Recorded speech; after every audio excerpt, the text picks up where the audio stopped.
Views বাংলাদেশের evening ভিউজে আমন্ত্রণ জানাচ্ছি। আমি মানিক মিয়াজি। আজকে আমার সাথে আলোচনার জন্য উপস্থিত রয়েছেন রাজনৈতিক এবং আন্তর্জাতিক বিশ্লেষক সাইমন হোসেন। এই বাংলাদেশে অনেকগুলো ছোট ছোট রাজনৈতিক দলের উত্থান হয়েছে কিংবা তারা নিজেদেরকে আত্মপ্রকাশ করেছেন। তারপরে আমরা দেখলাম যে জুলাই রেভলিউশনের সাথে যারা সম্পৃক্ত তারা এনসিপি তৈরি করেছেন। তারা আসলে যেইগুলো আপনি বলছেন যে পলিটিক্যাল একটা টার্মস অ্যান্ড কন্ডিশন থাকে, সেটা আসলে কতটুকু মিট আপ হচ্ছে। তারপরে তো তারা আসলে নির্বাচনের জন্য যাবেন কিংবা তারা সেই ক্ষেত্রে তাদের নিবন্ধনের জন্য অ্যাপ্লাই করবেন, সেই নিবন্ধন পাওয়ার একটা বিষয় রয়েছে। তো এই যে ছোটখাটো, আমি আজকেও কথা বলছিলাম আমাদের এক রিপোর্টারের সাথে, সিনিয়র এক রিপোর্টারের সাথে। উনি বলছিল যে প্রায় 32টির মতো নতুন দল এসেছে।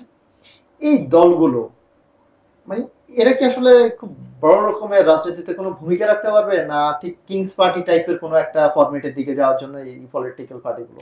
আমাদের কিন্তু দেশে অলরেডি রাজনৈতিক দলের কিন্তু সংখ্যা কিন্তু অনেক। রেজিস্টার্ড পলিটিক্যাল পার্টি কিন্তু আমরা খুব একটা বেশি ফোকাস করি।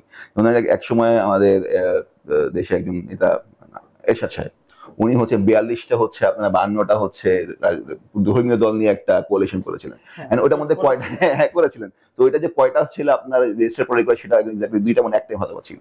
তো এই যে কনটেক্সটটা small political parties, they actually come with three things. তারা তিনটা বিষয় হচ্ছে, ধরেন আমি যদি একটা কনটেক্সটে বা একটা ফোরামের কথা চিন্তা করি, ওটা টেবিলে আসলে কি নিয়ে আসে, ওরা তিনটা জিনিস নিয়ে আসে। যেই ব্যক্তি এই দলের হচ্ছে আপনার প্রধান, ওনার একটা কিন্তু ফেস ভ্যালু আছে, ওনার কিন্তু সোশ্যাল অ্যাকসেপ্টেন্স আছে। ওই সোশ্যাল অ্যাকসেপ্টেন্সটা বড় কোনো দলের একটা ইস্যু বা কোনো এজেন্ডাতে কিন্তু কিছু ভ্যালু এডিশন করে, কিছু অ্যাকসেপ্টেন্স এডিশন করে। দ্যাটস ওয়ান থিং তারা নিয়ে আসে। সেকেন্ড, তারা নিজস্ব কিছু রিসোর্স আছে। ফাইন্যান্সিয়াল রিসোর্স থাকতে পারে, সোশ্যাল রিসোর্স থাকতে পারে, কালচারাল রিসোর্স থাকতে পারে, অথবা এলাকাগত কিছু রিসোর্স থাকতে পারে। তারা সেটার সঙ্গে টেবিলে নিয়ে আসে। থার্ড যে জিনিসটা তারা নিয়ে আসে, দে অ্যাকচুয়ালি ক্রিয়েট এটাকে বলে আপনাদের ডিসরাপশন মার্কেটিং হিসেবে যদি আমরা চিন্তা করি, তারা একটা ডিসরাপশন ক্রিয়েট করার চেষ্টা করতে পারে in terms of narrative and vote politics. এই তিনটা বিষয়ে তারা সম্ভাবনা নিয়ে আসে। এই সম্ভাবনা, এই ছোট পলিটিক্যাল পার্টিগুলো কিন্তু ভোট পলিটিক্সে কিন্তু কখনোই জয়ী হবে না। ধরে নিতে পারি আমরা কনস্টিটুয়েন্সিয়ালি যদি হয়তো চিন্তা করেন আপনি, যদি না তারা হচ্ছে মানে খালেদা জিয়া, এরশাদ টাইপ বড় ব্যক্তিত্বের যদি বিষয় না হয়, সেক্ষেত্রে একটা কনস্টিটুয়েন্সিতে হচ্ছে আপনার মেজরিটি ভোট নিয়ে একটা সিট তারা জিততে পারবে, এই বিষয়টা চিন্তা করাটা একটু অস্বাভাবিক মনে হয় আমার কাছে। এই কনটেক্সটে যদি আমি বলি, এই পলিটিক্যাল দলগুলো হচ্ছে আসে হচ্ছে to actually get some political mileage for their own self while giving something in exchange to the larger political parties. এই লার্জার পলিটিক্যাল পার্টিগুলো কতটুকু, কারণ এদের কিন্তু নিবন্ধনের বিষয়টা আছে। এটা কিন্তু আপনি নিবন্ধন করতে হলে কিন্তু 127টা নাকি একটা ক্রাইটেরিয়া আছে, এতগুলো উপজেলায় হচ্ছে অফিস থাকতে হবে। এই বিষয়টা মেনটেন করার মতো মানে সময় এবং রিসোর্স হয়তো তার নেই।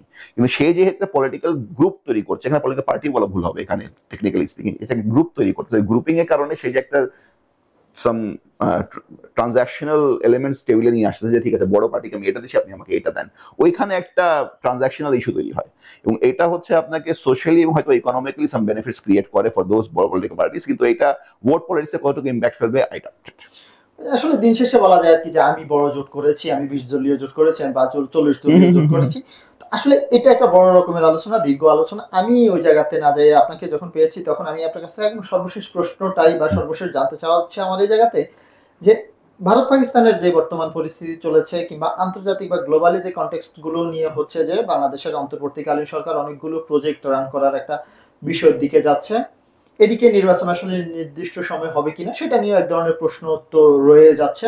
এদিকে আমরা বাংলাদেশে যেই রাজনৈতিক প্রেক্ষাপট এই মুহূর্তে বিরাজ করছে, এইটা নিয়ে যদি আমি একদম এক কথায় জানতে চাই যে আন্তর্জাতিক চাপ, ভারত পাকিস্তানের সংঘাত আর বাংলাদেশের নির্বাচন, এই তিনটা নিয়ে আগামী দিনগুলোকে আসলে আপনি কতটুকু বাংলাদেশের জন্য বিনিয়োগ বান্ধব বলেন কিংবা বাংলাদেশের স্টেবিলিটির জন্য কতটুকু মানে উপযোগী? একটা ভালো কথা মনে করেছেন, যে যদি ইন্ডিয়া পাকিস্তানের সংঘাতটা যদি আরো বেশি অবনতি হয়ে যায়, সেক্ষেত্রে বাংলাদেশের জন্য বিকামিং মানে ইনভেস্টমেন্ট ফ্রেন্ডলি কান্ট্রি, এই জিনিস ন্যারেটিভটা মেনটেন করাটা ডিফিকাল্ট হয়ে যাবে। কারণ যেহেতু we are surrounded by India, এবং ইন্ডিয়া যদি আমাদের প্রতি, তখন আমাদের রোলটা এক্স্যাক্টলি কি হবে, কারণ ইন্ডিয়া স্বাভাবিকভাবে আমাদের প্রতি একটা সব মানে ফেথ রাখার হয়তো পরিস্থিতি এখন আমাদের যেহেতু নেই, সেই কারণে হচ্ছে আমাদের দেশকে তখন ইনভেস্টমেন্ট ফ্রেন্ডলি বলা। আমরা আমরা যদি একটু যোগ করি, যে বিডা চেয়ারম্যানকে আমরা দেখেছি যে উনি গত কয়েকদিন আগে যে আমাদের ইনভেস্টমেন্ট সামিট হলো, সেখানেও কিন্তু সারা পৃথিবীর সবচেয়ে বড় বড় যে প্রতিষ্ঠানগুলো, যারার মতো প্রতিষ্ঠান যেগুলো আছে, এগুলোকে বাংলাদেশে আমন্ত্রণ জানিয়েছেন, ওরা এসেছেন এখানে ইনভেস্টমেন্ট করার জন্য। ওরা ওনাদের যতগুলো লজিস্টিক সাপোর্ট দেওয়া দরকার সেগুলো নিয়ে কথা বলেছেন, কিন্তু আপনি যে কথা বলছেন আর কি যে এই পরিস্থিতিতে সেখানে লজিস্টিক সাপোর্ট দেওয়ার তো আমার ওই ক্যাপাসিটি যে আমি বলবো গ্যারান্টি দিতে পারবো না তুমি, কারণ আমি 3 দিক থেকে তো ইন্ডিয়া, আর এক দিক থেকে তো Myanmar, that's a different country completely, আরো একটা সমস্যা। ওটা হ্যাঁ দ্যাটস আ ডিফারেন্ট রিলেটেড। ওটা দীর্ঘ আলোচনা। তো আমার এই লজিস্টিক সাপোর্ট দেওয়ার যে আপনার গ্যারান্টি, এই গ্যারান্টি তো আমার হাতে নেই। এই গ্যারান্টি তো হচ্ছে অনেকটা এক্সটার্নালি আমি আরেকজনের উপরে ডিপেন্ডেন্ট, এবং এটা কিন্তু just not by air, it's also by sea too. এখন যদি ধরেন কথার কথা, আমার যদি সি রুটটাও যদি আমাকে ইন্ডিয়া বলে you are not allowed to use my waters, আপনি বুঝতেছেন কত লম্বা হচ্ছে বিষয়টা, কত দীর্ঘায়িত হয়ে যাবে বিষয়টা। That's a huge issue. আর একটা জিনিস বলা হয় যে ঠিক আছে সেভেন সিস্টার্স এর জন্য Bangladesh will become main hub, seven sisters এর অ্যাক্সেস পাইতে হলে তো আমার ইন্ডিয়ার পারমিশন দরকার, বললেই তো আমাকে সেই পারমিশন দিয়ে দিবে না। আর তারও কিন্তু যেটা কালাদান প্রজেক্ট চলছে, তো কালাদান প্রজেক্ট যদি হয়ে যায়, হোয়াই ডু দে নিড আস? তার মানে খুব যদি এই ধরনের সংঘাত আসলে দীর্ঘায়িত হয় তাহলে বাংলাদেশের জন্য ইনভেস্টমেন্ট ফ্রেন্ডলি বলাটা ইটস আ বিট ডিফিকাল্ট। আমরা আসলে দীর্ঘ সময় আলোচনা করেছি, আপনাকে পেয়েছি এজন্য আমরা অনেকগুলো বিষয় নিয়ে কথা বলার সুযোগ পেয়েছি। আজকে আন্তর্জাতিক বিষয় নিয়ে কথা বলেছি, বাংলাদেশের রাজনৈতিক কনটেক্সট নিয়ে কথা বলেছি। আমরা আমাদের আসলে সময় স্বল্পতার জন্য শেষ করতে হচ্ছে, না হলে আমরা চাবো যে আবারও আপনার সাথে আমরা এই বিষয়গুলো নিয়ে আলোচনা করব। তো শেষ করার আগে আমি খালি একটা বিষয় আপনি যেটা বলেছেন সেটা সেই দিয়ে শেষ করতে চাই, যে বিদেশি চাপের ক্ষেত্রে বাংলাদেশের নির্বাচন বা পলিটিক্সের ক্ষেত্রে এই বিষয়টা আমি নিজে, এটা আমার পার্সোনাল ওপিনিয়ন, এবং I think people should be aware this too, যে আমাদের কারেন্ট গভর্নমেন্টের যে ফরমেশনটা, ওইখানে there are number of people who have been working with the foreign governments, especially the Western governments, for a long time, especially through their projects and everything. So একটা কিন্তু psychological influence সময় থেকেই যায়। Plus with that অনেকে কিন্তু খুব গুরুত্বপূর্ণ পজিশনে এখন যারা আছেন তারা কিন্তু হচ্ছে বিদেশি নাগরিক। সো এই ধরনের একটা ফরমেশন অফ গভর্নমেন্টে লং টার্ম স্ট্র্যাটেজিক ডিসিশন নেওয়ার যে আপনার যে তাগিদ বা একটা ইচ্ছা আমরা দেখছি এই সরকারের মধ্যে, সেখানে মনে হয় আমাদের সকলেরই কিন্তু একটা মানে খুবই রেসপেক্টফুলি একটা পজিশন নেওয়া উচিত যে you are not suppose to do this, it should be done by a political party or political government which is actually voted in by the public. So এটা আমাদের বলা উচিত, কারণ যদি কোনো ধরনের কোনো লম্বা ধরনের বা কোনো বিশাল কোনো সমস্যা হয়ে যায়, এদেরকে কিন্তু আমি অ্যাকাউন্টেবিলিটি ধরতে পারবো না, because they are not citizen of this country, তারা কিন্তু লয়্যালটি কিন্তু আমাদের দেশের প্রতি কিন্তু না। সো এই কারণে হচ্ছে এদেরকে আমাদেরকে রেসপেক্টফুলি বলা উচিত, you should be committed to your mandate which is domestically speaking, যেই জায়গায় আপনার রিফর্ম করার দরকার আছে সেটা হচ্ছে টাইম বাউন্ড এবং হচ্ছে কনক্রিট অ্যাকশন প্ল্যান ওরিয়েন্টেড একটা রিফর্মের আইডিয়া আপনি দিয়ে get consensus from all the political parties, যে ঠিক আছে আমরা এই রিফর্মগুলো করবো, অথবা আপনার যে রিফর্মগুলো করতে হয় আমি এই রিফর্মগুলো করা শুরু করেন, এবং এই টাইমের মধ্যে রিফর্মটা আমি করতে হয় সেটা টাইম ফ্রেম দেন। It can't be an open market for everyone, ঠিক আছে আমি ওপেন রেখে দিলাম, whenever it happens it happens। না, ওপেন রাখার তো আসলে সুযোগ নেই, আপনি তো বছরের পর বছর কিংবা যুগের পর যুগ আসলে যাওয়ার কোনো সুযোগ নেই, আপনাকে একটা নির্দিষ্ট টাইম ফ্রেম দিয়ে দিতে হবে যে আমি এই সংস্কারগুলো করব, দেন পলিটিক্যাল পার্টির উপরে, না হলে তো আসলে আপনার ইনভেস্টমেন্ট আসবে কেন?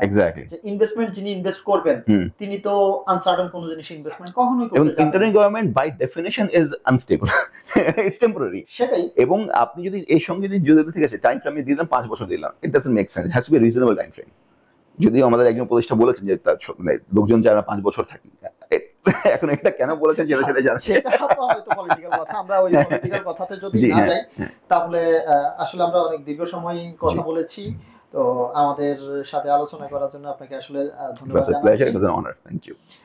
আমরা আসলে কথা বলছিলাম সাইমন মহসিনের সাথে, যিনি একাধারে রাজনৈতিক বিশ্লেষক এবং আন্তর্জাতিক বিশ্লেষকও বটে। ওনার সাথে আমরা দেশ বিদেশ এবং আমাদের বন্ধুপ্রতিম দেশের যেই সংঘাতময় পরিস্থিতি এখন বিরাজ করছে সেগুলো নিয়ে আমরা কথা বলছিলাম। আমরা কথা বলছিলাম বাংলাদেশের রাজনৈতিক প্রেক্ষাপট নিয়ে, আমরা কথা বলছিলাম আন্তর্জাতিকভাবে বাংলাদেশি ইনভেস্টমেন্ট নিয়ে। বাংলাদেশ একটা স্টেবল দেশ হওয়ার জন্য সবাই কাজ করছে। আমরা কত দ্রুত আসলে একটা পলিটিক্যাল গভর্নমেন্টের হাতে দেশ যাবে, স্টেবল হবে, সেগুলো নিয়ে কথা বলছিলেন সাইমন মহসিন। এতক্ষণ আমাদের সাথে থাকার জন্য আপনাদেরকে ধন্যবাদ জানাচ্ছি। ধন্যবাদ সাইমন মহসিন। এবং আমরা আলোচনা করছিলাম ইভিনিং ভিউজে। পরবর্তীতে অন্য কোনো বিষয় নিয়ে তো কথা বলবো। ততক্ষণ ভালো থাকুন, সুস্থ থাকুন, নিরাপদ থাকুন।